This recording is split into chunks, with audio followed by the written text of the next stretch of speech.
그일라 첫 번째 말씀, 하나님과 사명이라는 제목으로 오늘 말씀을 드리겠습니다. 다윗은 20대 전 시간을, 그 10년이라는 시간을 사울왕에게 쫓겨다니는 도피 생활을 했습니다. 그래서 다윗이 대단합니다.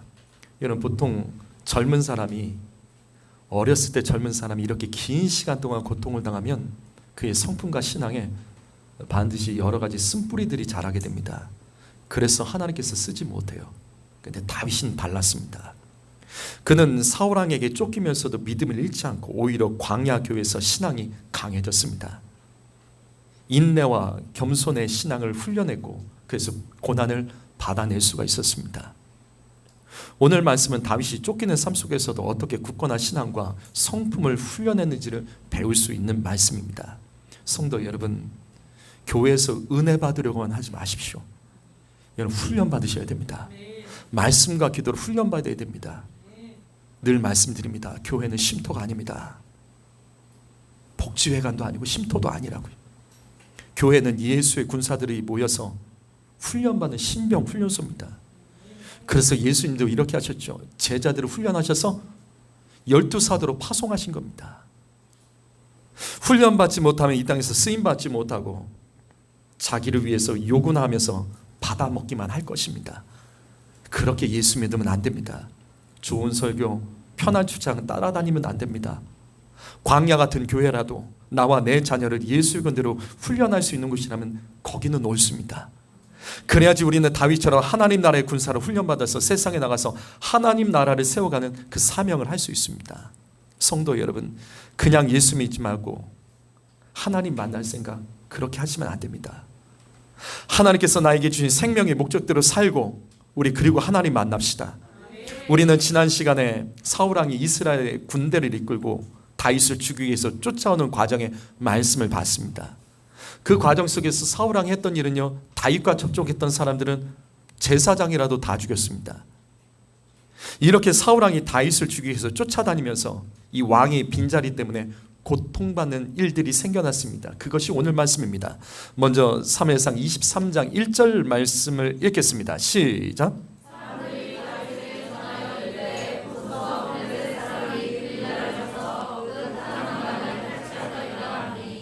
자, 오늘 말씀의 이 공간적인 배경은 그일라입니다. 이 그일라는 유대 땅에 있습니다. 블레셋, 그런데 국경 근처에 있는 이스라엘 땅이에요. 당시 그일라 근처에 또 이 다윗이 유대 광야에 숨어 있었습니다. 그런데 어떤 사람들이 다윗을 찾아서 블레셋이 쳐들어와서 그일라의 타작마당을 공격하여 모든 거 다 빼앗겼다며 도움을 요청한 겁니다. 성도 여러분, 우리는 오늘도 말씀을 해석하고 그 말씀을 통해서 이 시대를 살아가는 우리에게 주시는 하나님의 음성을 들어야 됩니다. 오늘 저와 여러분이 기억해야 될 그 하나님의 음성은 하나 될 때 사명 감당할 수 있다는 하나님의 음성을 우리는 말씀 속에서 볼 줄 알아야 됩니다. 여기 타작마당이 나오죠. 여기 타작마당이 나옵니다. 타작마당이 뭐죠? 타작마당이 뭐죠? 말 그대로 곡식을 타작하는 마당이죠. 근데 이렇게 보시면 안 됩니다. 이건 거대한 작업장이에요. 곡식단을 쌓아두고 그 알곡을 하나하나 여러 단계를 거쳐서 작업해내는 타작마당, 각 마을마다 있습니다. 이게 가정 단위가 아니라 마을마다 있는 겁니다. 그래서 주로 이를 마을 사람들이 함께 모여 서로 도우며 작업을 합니다. 그런데 이때를 노리고 도적대나 약탈자들이 쳐들어와서 타작한 곡식들을 뺏어가는 일들이 자주 일어납니다. 그래서 마을에서 이 대규모로 타작을 할 때는 경비를 세우거나 왕에게 도움을 요청해서 병사를 보내달라고 합니다. 그리고 나서 이 타작을 하게 돼 있습니다. 곡식의 추수는 1년의 생계가 달린 아주 중요한 문제이기 때문이에요. 그런데 오늘 말씀 보면 그일라에서 블레셋 사람들이 타작마당에 쳐들어와서 이 곡식들을 다 뺏어간 겁니다. 여러분, 하지만 진짜 문제는 이때 이스라엘의 왕은 뭘 하고 있었냐라는 거예요. 적들이 쳐들어왔죠. 백성들이 고통당하고 있을 때 왕은 뭘 하고 있었냐라는 겁니다. 왕은 뭘 하고 있었죠? 사울왕은 뭘 하고 있었죠? 다윗을 죽이려고 군대로 쫓아다녔죠. 이게 오늘 말씀 이 8절에도 나옵니다. 오늘 말씀 3회상 23장 8절도 한번 볼까요? 자, 읽어봅니다. 시작.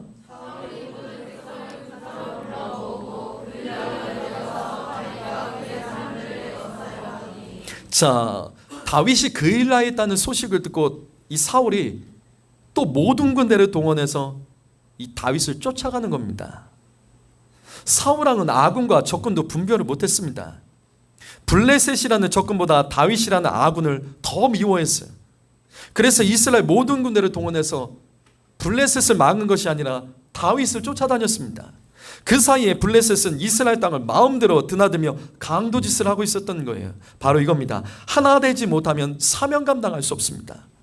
여러분, 하나님께서 사울왕을 왕으로 세우실 때 주셨던 사명이 있습니다.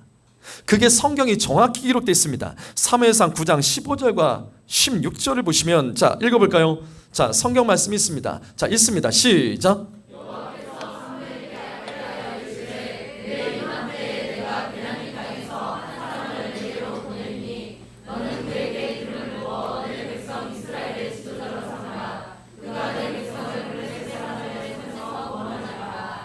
자, 이 말씀은 사무엘이 사울왕을 만나기 전에, 왕으로 세우기 전에 하나님께서 먼저 사무엘에게 나타나셔서 하신 말씀이에요.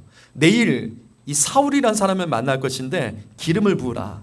그러면서 사울왕의 사명이 무엇인지 가르쳐 주십니다. 사울왕의 사명이 뭐죠? 사울왕의 사명이 뭐죠? 여기 마지막에 보십시오.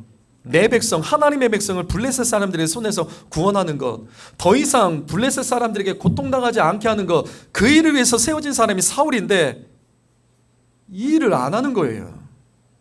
성도 여러분, 이 원리를 놓치지 마십시오. 모든 사람은 하나님께서 맡겨주신 사명이 있습니다. 작은 물건 하나도 만들 때 목적을 가지고 하죠. 하물며 사람의 목숨은, 생명은 하나님께서 주실 때 목적이 없겠습니까? 부부가 만나서 결혼한 거, 좋아서 그냥 만나 결혼한 것이 아니라 거기도 하나님의 목적이 있죠. 먹고 살 수 있는 직업도 하나님이 주신 목적이 있는 겁니다. 이곳에 모여서 우리가 예배하는 이 교회도 다 하나님의 목적과 사명이 있는 겁니다. 그런데 사울왕을 보십시오. 자기 사명을 감당하지 않습니다. 그래서 사울왕을 돕기 위해서 하나님께서 붙여주신 동역자가 다윗이죠. 이 다윗이 얼마나 사울을 도와서 사명을 잘 감당했는지 우리는 이 말씀을 다 알지 않습니까? 사무엘상 18장 7절 말씀, 사울이 죽인 자는 천천히요 다윗이 죽인 자는 만만이다. 다윗은 사울왕이 감당하지 못하는 사명을 더 감당하면서 사울왕을 옆에서 도왔던 사람입니다. 그런데 이 동역자와 사울이 하나가 되지 않고 오히려 이 동역자를 죽이려고 합니다. 그 다윗마저도 사명을 감당하지 못하고 쫓겨다니면서 이스라엘 백성들이 블레셋에게 공격을 당하며 괴로움을 당하는 겁니다. 성도 여러분, 바로 이것입니다. 하나 되지 못하면 사명 감당하지 못합니다. 우리가 하나 되지 못하면 사명 감당할 수 없다고요. 고린도전서 1장 11절과 12절을 보시겠습니까? 여러분, 고린도 교회를 아세요? 이 고린도전서의 배경, 고린도전서의 배경은 고린도 교회가 싸워서 바울이 보낸 편지입니다. 고린도 교회는 사도 바울이 가장 오랜 시간 동안 정성을 들여 세운 교회가 에베소 그리고 고린도입니다. 그 중에 고린도 교회는 참 훌륭한 교회예요. 왜 훌륭하냐면, 자, 여기 출신 목사들을 보십시오. 고린도 교회는 바울, 아볼로, 게바는 베드로입니다. 좋은 목회자가 이곳에서 사역을 하면서 이 고린도 교회를 세웠습니다. 왜 고린도가 중요하냐면 당시 고린도는 마게도냐 지역의 수도였습니다. 이 고린도는 항구 도시로서 수도예요. 여기는 전 세계에서 사람들이 모여드는 겁니다. 그리고 흩어져요. 그래서 이 지역은 항구 도시였기 때문에 돈도 많았습니다. 하나님께서는 고린도 교회를 통해서 온 세계 열방가운데 복음을 전파하는 사명을 위해서 당내 가장 유명하고 영향력 있는 목회자들을 이 고린도 교회를 다 보내주셨어요. 얼마나 복된 일입니까? 성도 여러분, 지금 여러분의 삶에 하나님께서 주신 축복과 은혜는 무엇입니까? 내가 남들보다 조금 더 갖고 있고 조금 더 알고 조금 더 할 수 있는 것은 여러분 무엇입니까? 그거 가지고 누리지 마십시오. 쓰라고 주신 겁니다. 하나님의 일을 하라고 주신 것입니다. 사명 감당하라고 주신 것이라고요. 그런데 이 말씀 보시면 고린도 교회가 4개로 갈라집니다. 이 안이 4개로 쪼개져요. 하나 되지 못하면 사명 감당 못합니다. 그래서 정말로 고린도 교회가 사명 감당하지 못했습니다. 한때 사도 바울에게 자랑과 간증이었던 이 교회가 사명 감당하지 못하고 무너지게 됩니다. 그래서 고린도후서 9장 2절 말씀 천천히 한번 읽어볼까요? 자, 읽어봅니다. 시작.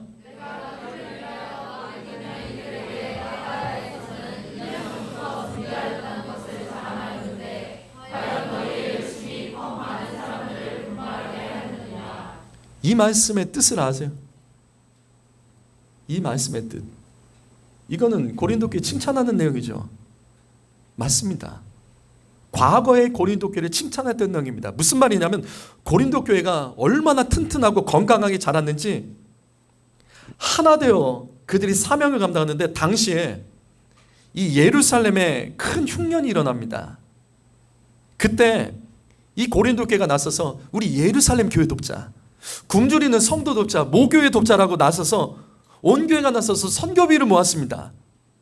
이 소식이 바울에게 알려졌고 바울이 이 소식과 이 간증을 가지고 마게도냐의 다른 지역에 가서 교회들에게 고린도 교회를 소개하는 겁니다. 고린도 교회가 지금 이런 일을 하고 있습니다. 고린도 교회가 이런 일을 하고 있습니다. 그러자 마게도냐에 있는 다른 교회들이 우리도 고린도 교회를 모델로 삼아서 우리 예루살렘 교회 돕자. 사방의 교회들이 일어나서 예루살렘 교회를 돕기로 힘을 쓰며 선교비를 모았습니다. 그런데 이 고린도 교회가 4개로 갈라져 버린 거예요. 4개의 당파로 갈라지니까 이게 됩니까? 그래서 약속한 선교비를 모을 수가 없었던 겁니다. 쪼개졌어요. 성도 여러분, 하나 되지 못하면 교회는 사명 감당할 수 없습니다. 교회가 하나 되지 못하면 주님은 그 교회를 쓰실 수가 없다고요. 그런데 이거는 고린도 교회만의 이야기가 아니에요. 사도 바울에게 감옥에서 기쁨을 줬던 교회가 있죠. 어느 교회죠? 감옥에 있는 사도 바울에게 기쁨을 줬던 교회가 있어요. 빌립보 교회입니다. 빌립보. 그런데 자, 이 말씀 볼까요? 빌립보서 4장 2절 말씀을 보시면 여기 유오디아와 순두개가 나옵니다. 그들에게 바울이 권면합니다. 너희 주 안에서 같은 마음 품어라. 여기 유오디아와 순두개가 누구냐면 빌립보 교회를 세웠던 두 여인이에요. 여인. 당시 마게도냐 지역, 이 빌립보 교회가 있었던 마게도냐 지역은 여성들의 이 재산권이 허락됐습니다. 그러니까 여자가 개인 재산을 가지고 이 영향력을 가질 수 있었어요. 그 증거 중에 하나가 마게도냐를 수도라는 마게도냐의 수도인 이 고린도에서 바울을 도왔던 부부가 있죠. 바울을 도와서 함께 사역했던 두 부부가 있습니다. 그 두 부부가 누구죠? 이름이 뭐죠? 그렇죠. 브리스길라와 아굴라 부부입니다. 브리스길라가 누구죠? 여자입니다. 아내예요. 아굴라가 남편입니다. 신기하죠? 브리스길라가 아내고 그 남편이 아굴라입니다. 이게 사도행전 18장 2절에 기록되어 있습니다. 지금도 그렇지만 당시에 남자들의 이름이 먼저 나오죠. 그런데 여자 이름이 먼저 나왔다는 의미는 뭐죠? 이 가정에서 영향력이 더 있었던 겁니다. 경제력을 가지고 있었다는 거예요. 그래서 마게도냐에서 브리스길라가 남편보다 더 영향력이 있었습니다. 이처럼 빌립보 교회의 유오디아 순두개 여성입니다. 돈도 많았습니다. 영향력이 있었던 여자들이에요. 이들이 하나 됐을 땐 빌립보 교회가 건강한 교회, 풍성한 교회, 기쁨이 넘쳤던 교회로 세워지면서 바울의 자랑이 됐는데 문제는 이 두 여성의 교회 안에서 싸웠습니다. 그럼 어떻게 될까요? 교회는 사명 감당 못합니다. 그래서 바울이 이 두 여인에게 주 안에서 같은 마음을 품어라 권면을 했던 거예요. 여러분 바로 이것입니다. 성도 여러분, 하나 되어야 됩니다. 하나 되어야 된다고요. 자, 그런데 문제는 이거예요. 어떻게 하는 것이 하나 될 수 있을까요? 유오디아와 순두개가 하나가 되려면 어떻게 해야 될까요? 실질적으로 얘기해 보죠. 이 두 사람이 하나가 되려면 어떻게 될까요? 여러 가지 방법이 있겠죠. 유오디아가 자기의 주장을 포기하고 순두개에게 맞춰주면 하나 될 수 있겠죠. 그렇죠? 반대의 경우로 순두개가 자기의 주장을 멈추고 유오디아에게 맞춰주면 하나 될 수 있습니다. 아니면 유오디아와 순두개가 정확히 반씩을 양보하면 하나 될 수 있겠죠. 여러분, 가정도 마찬가지입니다. 가정이 하나 되어야 됩니다. 뭐 어떻게 하나 되시려고요? 어떻게 하나 되려고요? 이것에서 안 되는 거잖아요. 어떻게 하면 하나 될까요? 남편이 아내에게 맞춰주든지, 아니면 아내가 남편에게 맞춰주든지, 아니면 둘이서 정확히 반반씩 양보하든지, 이래야 하나 되는 건 아니에요.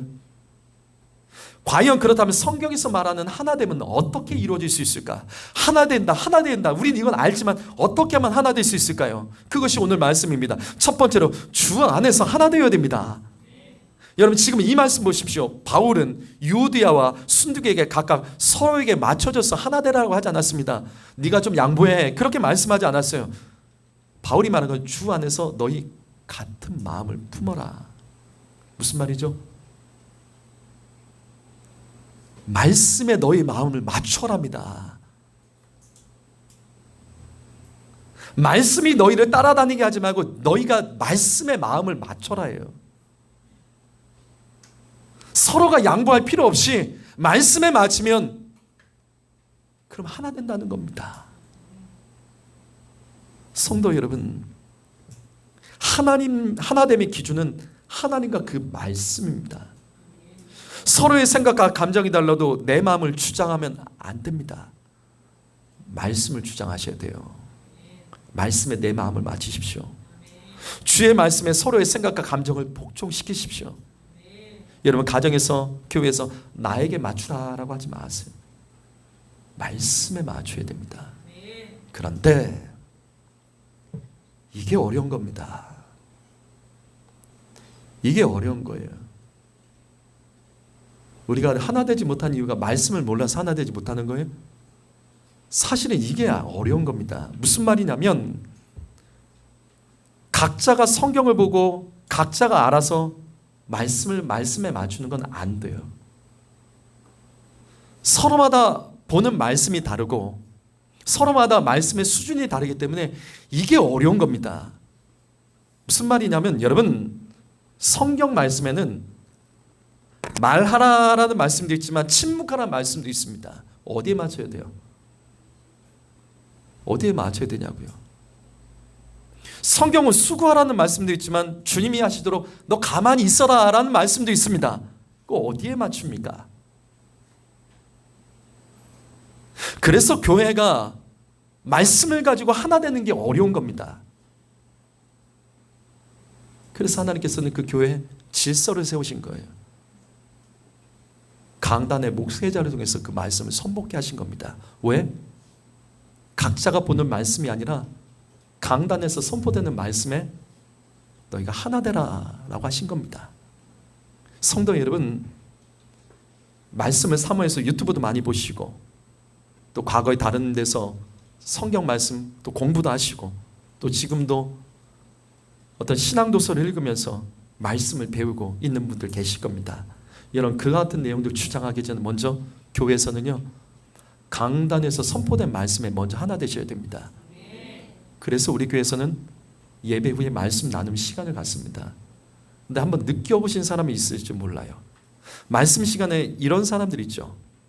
오늘 들었던 말씀과 상관없이 다른 교회 목사님 말씀, 내가 본 책에 대한 말씀, 내가 훈련받은 내용을 더 많이 말하는 사람들이 있습니다. 그래서 하나 되지 못한 교회가 고린도 교회입니다. 무슨 말이냐면 다시 보시죠. 고린도전서 1장 11절과 12절 말씀 보시면 여기 바울파, 바울 목사파, 아볼로 목사파, 베드로 목사파, 그리고 여기 그리스파는 뭔지 아세요? 다 싫다는 거예요. 나는 내 방식대로 예수 믿겠다. 그리스파다. 이게 무슨 말이죠? 이들이 나쁜 게 아니에요. 이들이 나쁜 게 아니에요. 한 말씀에 정렬되지 못해서 교회가 쓰러지는 겁니다. 분명히 그 교회를 담임하고 그 교회를 책임지는 아마 목회자가 있었겠죠. 그 말씀에 정렬해서 가야 되는데 아니라고, 나는 바울 목사 말이 좋다고, 아니 나는 아볼로 목사 말이 좋다고, 나는 베드로 말씀이 좋다고, 나는 다시로 난 내 식으로 성경 볼 거야. 그래서 쪼개진 겁니다. 각자가 주장하는 말씀이 달랐기 때문인 거예요. 성도 여러분, 이러면 교회는 갈라집니다. 그러면 사명 감당하지 못합니다. 여러분, 다시 권면합니다. 먼저 내 교회 강단에서 선포된 말씀으로 교회와 성도가 하나 되어야 됩니다. 그래서 우리는 주일 예배를 같이 드리죠. 교회, 학교, 여러 가지 모임, 주중 모임 따로 할지라도 예배는 같이 드립니다. 온 가족이. 왜냐하면 한 말씀으로 온 성도가 교회에서 하나 되어 정렬되어 사명 감당하려고요. 지금 이 말씀의 유오디아와 순두개도 보십시오. 이들이 하나님을 사랑하지 않아서 지금 이 짓을 하고 있겠습니까? 이들이 교회가 싫어져서 이와 같이 나눠졌겠냐고요? 아니에요. 그들은 각자가 하나님을 사랑하는 방식과 교회를 사랑하는 방법, 사명 감당하는 방식이 이게 각자가 다른 거예요. 이 두 교회는 서로 하나님의 말씀을 가지고 그리고 기도하면서 하나님의 나름대로 음성을 들으면서 각자의 신앙을 주장했을 것입니다. 서로 악한 마음으로 대립한 게 아닐 거예요. 그런데도 교회가 갈라진다고요. 그래서 그 교회 담임 목회자가 중요합니다. 성도 여러분, 여러분이 알고 있는 말씀, 배운 것들 많습니다. 좋은 것들 많아요. 그런데 교회에서 하나 되려면 먼저 강단에서 선포된 목회자의 말씀과 권면과 지도에 정렬해야 됩니다. 그래야지 우리는 주 안에서 같은 마음을 이 안에서 품을 수 있는 거예요. 바로 그때 우리는 한 교회에서 같이 사명 감당할 수 있습니다. 두 번째로, 성도는 기도할 때 사명 감당할 수 있습니다. 여기 베드로전서 3장 7절 말씀 읽어보겠습니다. 자, 베드로전서 3장 7절 말씀 있습니다. 시작.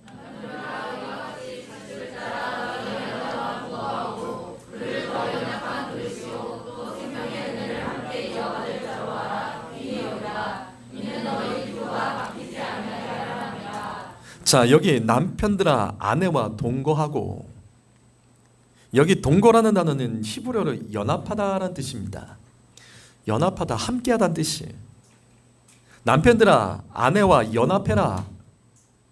그 이유를 성경은 뭐라고 말씀하죠?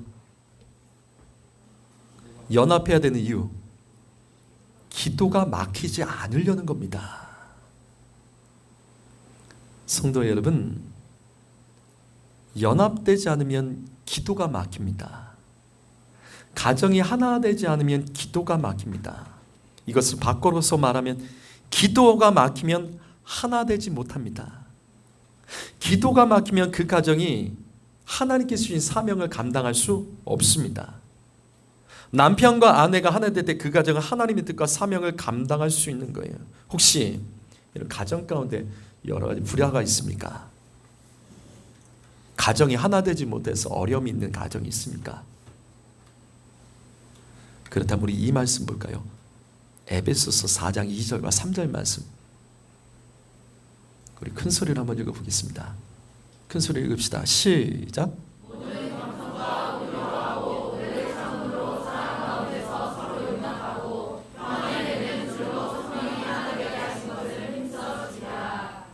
이 말씀을 잘 이해해 보시죠. 여러분, 겸손한 자의 기도에 성령께서 하나 되게 일하십니다. 겸손은 두 가지 방법이에요. 두 가지 방법밖에 없어요. 겸손의 방법 두 가지가 뭐죠? 여러분, 겸손해지려면 두 가지밖에 없습니다. 누군가 여러분에게 겸손하라고 말한다면 둘 중에 하나라고요. 이거죠. 상대방을 높이든지 나를 낮추십시오. 이게 겸손입니다. 여러분, 겸손하십시오. 이건 둘 중에 하나라고요. 상대방을 높이든지 나를 낮추든지 둘 중에 하나라고요. 내 자존심이 강해서 낮아지기 싫으면 다른 사람을 높이면 돼요. 내가 꼴보기 싫은 상대를 높여주기 싫다면 나를 낮추면 됩니다. 어떻게든지 겸손하셔야 됩니다. 교만한 자의 기도는 아무리 기도해도 하나님께서 듣지 않으십니다. 우리 중에 기도하는 사람이 있을 거예요. 근데 기도해도 안 되는 사람들 있죠. 교만해서 그런 건 아니에요. 겸손한 자의 기도에는 능력이 있고 성령께서 일하십니다. 하나 되게 일하십니다. 사명 감당하도록 일하신다고요. 또 온유한 자의 기도에 성령께서 하나 되게 하십니다. 온유가 뭐죠? 온유가 뭐죠?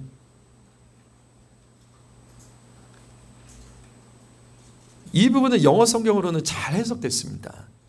온유는 헬라어로 친절하답니다. 영어 성경에 kind로 정확히 잘 번역되어 있더라고요. 성도 여러분, 친절하십시오. 까다로우시면 안 됩니다. 까탈스럽고 불편하면 안 됩니다. 혈기 부리면 안 됩니다. 그러면 기도가 막히고 하나 될 수 없습니다. 디모데전서 2장 8절 말씀, 남자들은 항상 이 말씀을 기억하자고요. 저도 그렇게 하겠습니다. 갇혀있어 남자들이 분노와 다툼 없이 거룩한 손을 들어 기도하기를 원하노라. 아버지 여러분, 남성 여러분, 혈기 조심해야 됩니다. 혈기 부리면 손이 더러워집니다. 혈기 부리면 폭력을 행할 것이겠고, 물건을 집어던질 것이겠고, 술병을 들게 될 것이고, 담배에 불을 붙이게 될 겁니다.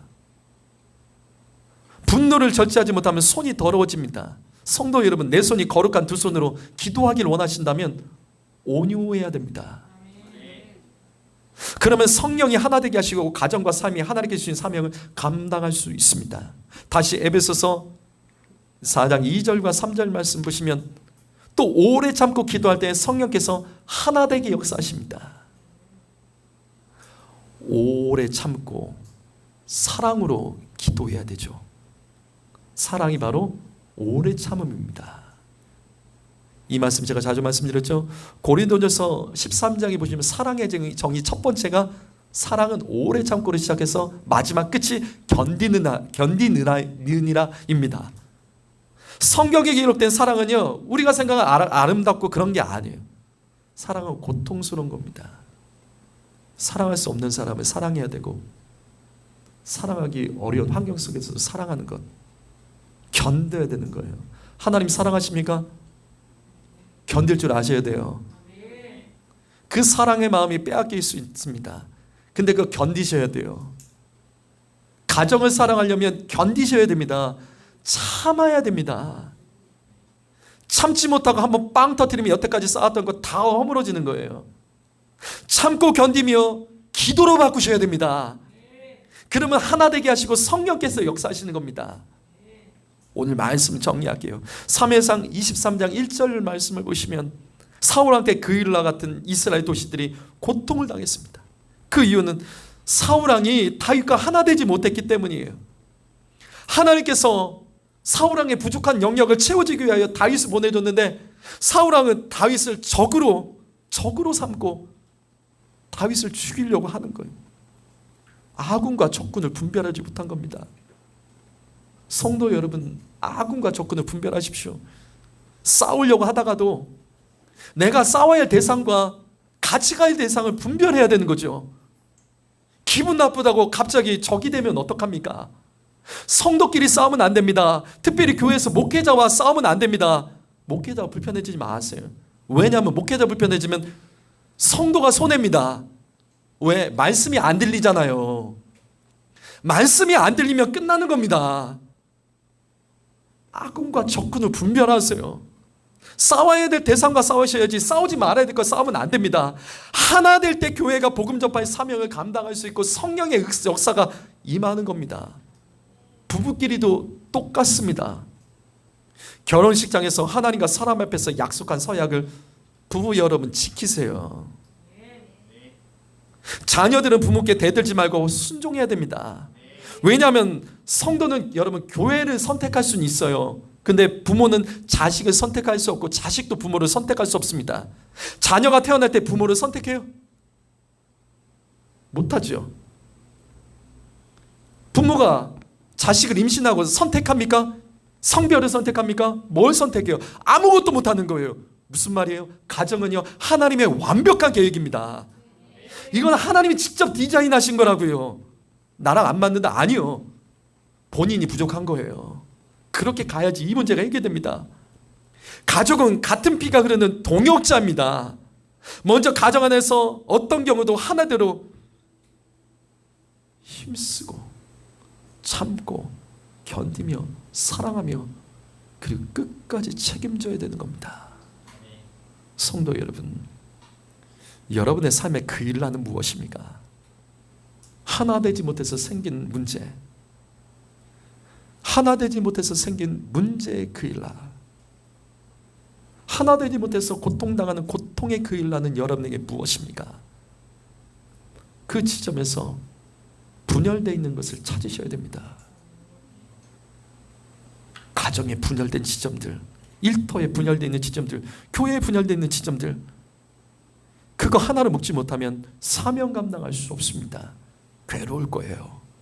유다서 1장 19절과 20절 말씀, 자 읽겠습니다. 자 읽으면서 잠도 깨시고, 자 시작.